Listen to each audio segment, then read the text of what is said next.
What's up, everybody? It's me again. I got a new project coming in, and this one's exciting to me, man. This is a nice old school looking pew that I'm gonna restore.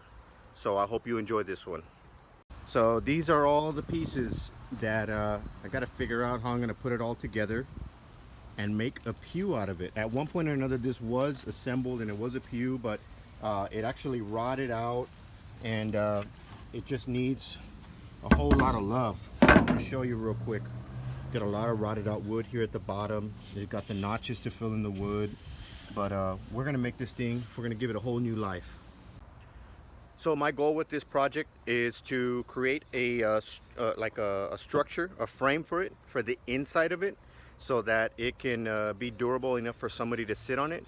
And then also I'm going to create storage space in it so that you can be able to just lift the top of the seat. Since this is going to be something that's for outside purpose, um, maybe you can hide like some of their gardening tools or maybe a blanket or something, and just store it away in there. I'm starting off with these 1.5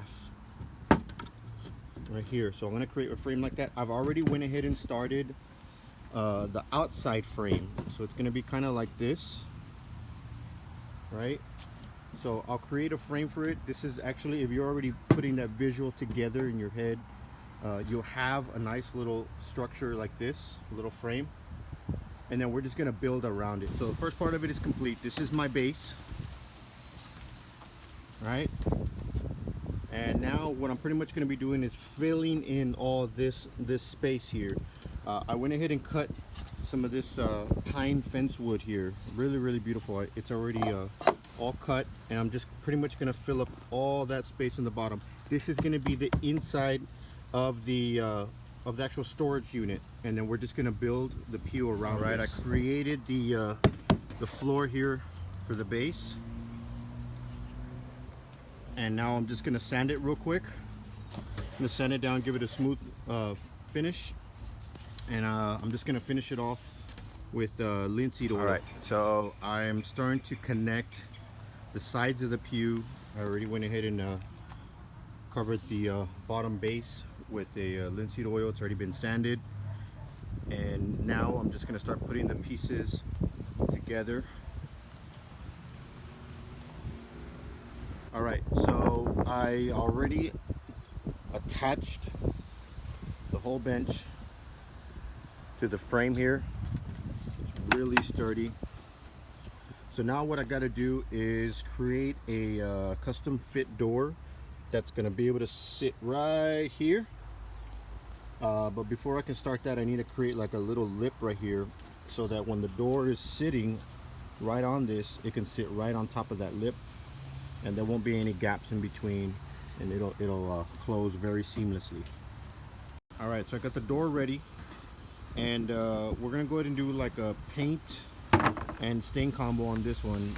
As you can tell already by now, that's my favorite thing.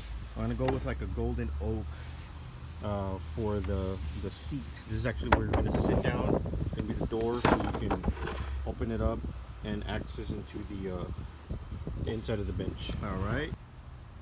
There you go. Now you're getting a nice little glimpse of what it's going to look like once it's done. This is the top. Still hasn't been mounted yet, but I'm going to use these little brackets that I found at Home Depot. Little hinges. Alright, so I got a full coat back and front on this pew project. Sorry for the lighting, but I'm gonna take this stuff out. There you go. Really beautiful green color that the customer got to pick out. It's a custom color.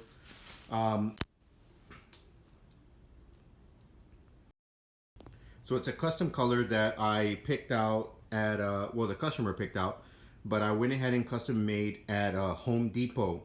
There's a brand called Behr chalk paints, and they really good brand of chalk paints that just released, and I'm trying them out for the first time because I love to try out new products, especially products that I love to use like chalk paints.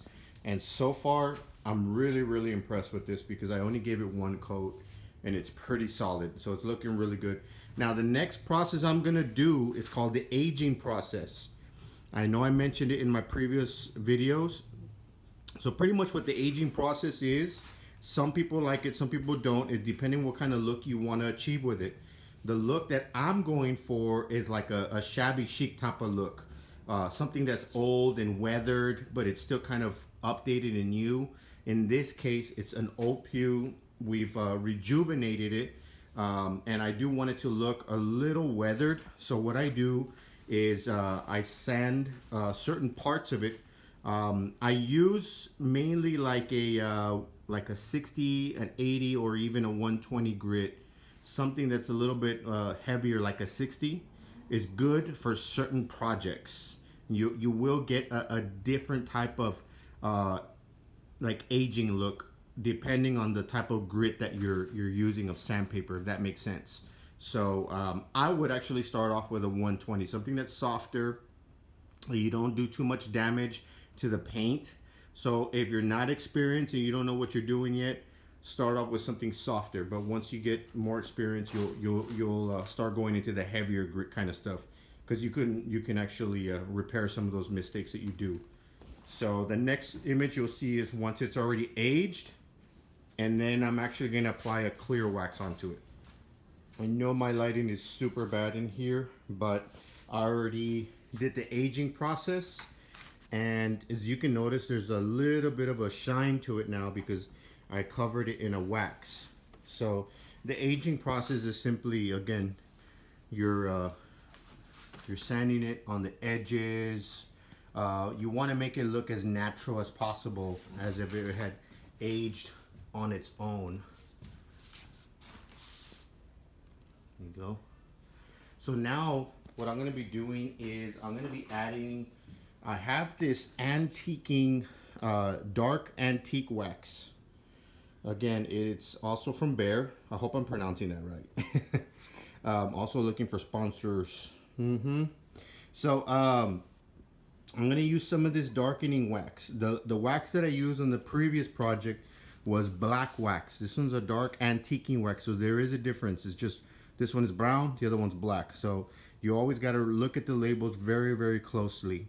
And I want to use this because I want to create another antiquing look so that it looks like it's been aged even more, but without having to rough it up. So you can either use sandpaper and do the aging process and leave it like that and just put a clear coat of wax, or you can just use wax and create that same effect. I like to combine both. That's my specific style. And again, there's no right or wrong. It's just whatever you choose to use and how you really, really like it. Because at the end of the day, I mean, this is an expression of your sense of creativity. This is, to me, this is art. And I'm just simply expressing my creativity into this project. So what you're going to see next is once I already put on some of the dark wax. And here we have the final product. So you can see the darkening wax that I added in some of the edges. It's very light, very subtle. It's nothing too dark. And I already went ahead and mounted the lighting is much better in here. So as you can see, I already mounted the door. There we go. Oh. All right. So I really hope you liked this tutorial. I hope I was descriptive enough to give you an idea of just some of the process that goes into it.